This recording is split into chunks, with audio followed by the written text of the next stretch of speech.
Hello everyone, welcome to the Sonali Rathore classes. I hope you all are good. So as you know, जैसे कि आप सभी को पता है, हम जो है लास्ट वीडियो से क्लास 12th की जो हमारी पॉलिटिकल साइंस की फर्स्ट बुक है समकालीन विश्व राजनीति, उसका सेकेंड चैप्टर दो ध्रुवीयता का अर्थ, उसको कर रहे हैं। सो इन द प्रीवियस वीडियो हमने थोड़ा सा इंट्रोडक्शन किया था, पार्ट का परिचय किया था। इन दिस वीडियो हम अपने चैप्टर को स्टार्ट करेंगे। ओके, टॉपिक बाय टॉपिक जो है हम चीजों को डीपली डिस्कस करेंगे। So that comes to the topic. So today topic is Soviet व्यवस्था क्या थी, सोवियत संघ की आर्थिक व्यवस्था की। बेसिकली जो सोवियत व्यवस्था थी ये थी क्या, और जो सोवियत संघ की आर्थिक व्यवस्था थी उसको हम डिस्कस करेंगे। ओके, सो आर्थिक व्यवस्था। सोवियत संघ एक बहुराष्ट्रीय राज्य रहा है जिसमें 60 से ज्यादा राष्ट्रीय समुदाय के लोग रहते थे।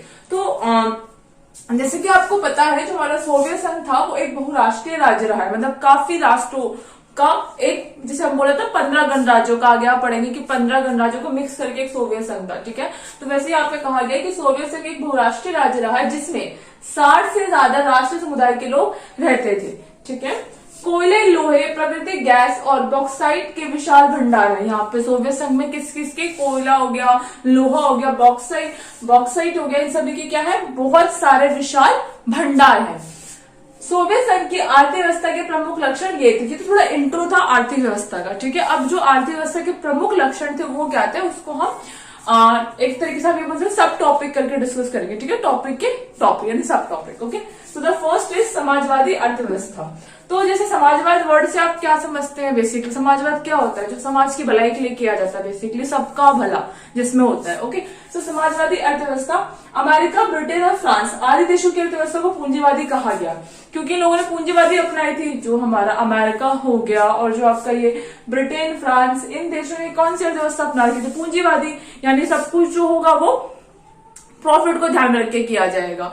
लाइक सबका कल्याण न करके प्रॉफिट मेन है। ठीक है, लाभ को ज्यादा इंपॉर्टेंट जाएगी। निजी उद्यम जो कहा जाता है, इन देशों में उद्योगों और व्यवसाय निजी हाथों में है, उन पर सरकारी नियंत्रण न्यूनतम होता है। ये जो देश है जिनके पास पूंजीवादी अर्थव्यवस्था है, जिन्होंने पूंजीवादी अर्थव्यवस्था को अपना रखा है, वहां पे क्या होगा? बेसिकली इन देशों में होता है क्या? उद्योगों, व्यवसाय निजी हाथों में होता है, यानी पर्सनली बेनिफिट को देखा जाता है तो निजी हाथों में होता है और उन पर सरकारी नियंत्रण न्यूनतम होता है। मतलब जो गवर्नमेंट है उसका जो कंट्रोल है वो ना के बराबर होता है। ठीक है, प्रॉफिट को देखते हुए, ठीक है, प्राइवेटाइजेशन जो बोलते हैं एक तरीके से वो चीज है।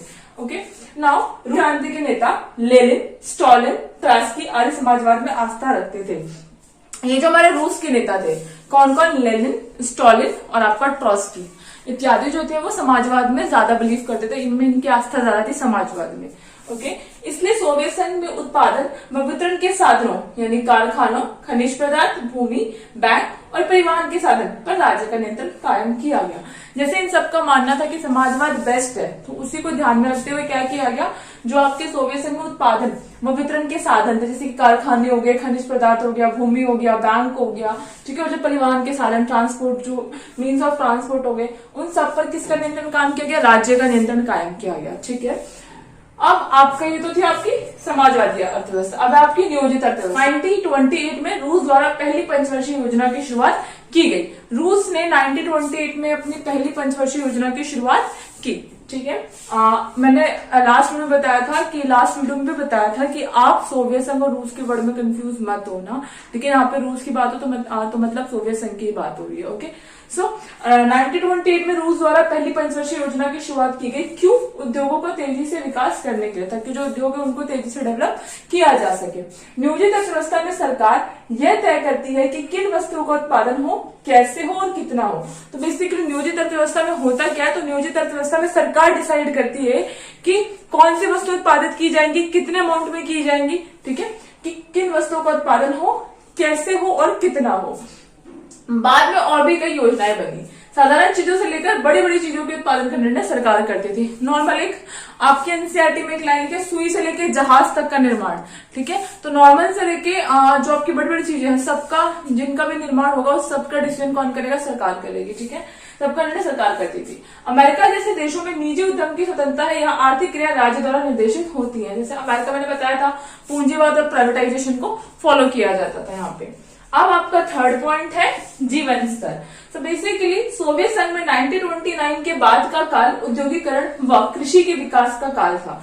जो 1928 में तो पंचवर्षीय योजना स्टार्ट हो गई थी, ओके, बट जो 1929 के बाद का काल था वो किसका था? तो बेसिकली वो औद्योगिकरण व कृषि के विकास का काल था, क्योंकि इसमें इसके बाद ये उद्योग और कृषि पर ज्यादा फोकस किया गया था।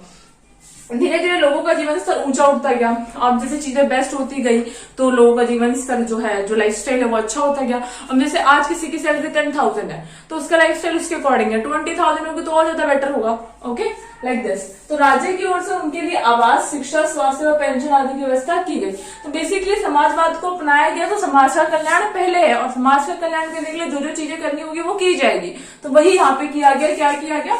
राज्य की ओर से उनके लिए आवास, शिक्षा, स्वास्थ्य और पेंशन आदि की व्यवस्था की गई, कि राज्य ने अपने नागरिकों के लिए इन सब चीजों की व्यवस्था की गई। क्या क्या चीजें थी आपकी? आवास, शिक्षा, पेंशन और स्वास्थ्य, ठीक है।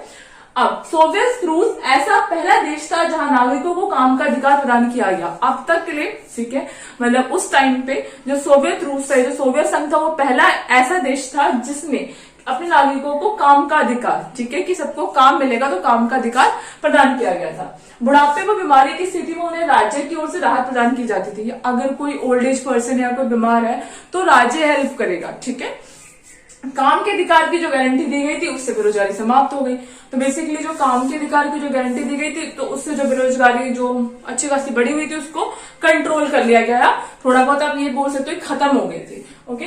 तो ये तो थे आपके आर्थिक व्यवस्था के सब टॉपिक, नियोजित अर्थव्यवस्था, सामाजिक अर्थव्यवस्था और आपका जीवन स्तर।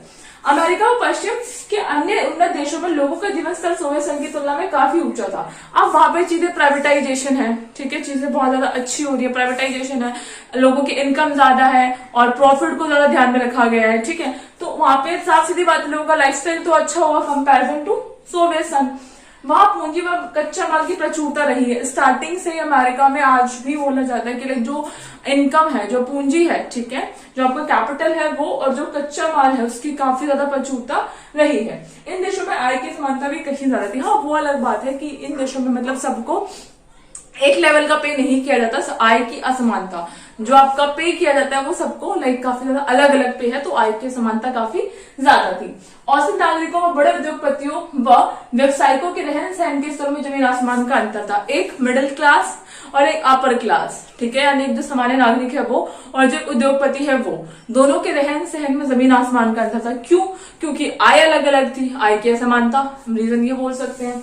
अमेरिका, कनाडा और अन्य विकसित पश्चिमी राष्ट्रों में भी नागरिकों को काम का अधिकार उपलब्ध नहीं रहा। बाई चांस 1% दिया होगा क्योंकि सोवियत संघ दे रहा है इसलिए, बट बाद में नहीं दिया गया क्योंकि साफ सीधी बात है पूंजीकरण है जी। तो पूंजीकरण में प्रॉफिट पहले है, ठीक है, भलाई नहीं देखी जाएगी, पहले प्रॉफिट देखा जाता है, ओके। तो ये था आपका आज का टॉपिक, सोवियत संघ की आर्थिक व्यवस्था, ठीक है। अगर स्क्रीनशॉट लेना है तो आप ले सकते हैं। And if you like this video, so like it, comment it and subscribe it, okay। and जो आपका इस टाइप से रिलेटेड इंट्रोडक्शन है उसका लिंक मैं डिस्क्रिप्शन में डाल दूंगी, और जो आपका फर्स्ट चैप्टर है उसके जो भी पार्ट्स हैं उनके लिंक में डिस्क्रिप्शन में डाल दूंगी, just go and check out, okay. Till then मिलते हैं नेक्स्ट वीडियो में, and if you have any doubt so comment me, okay. So till then bye bye, take care.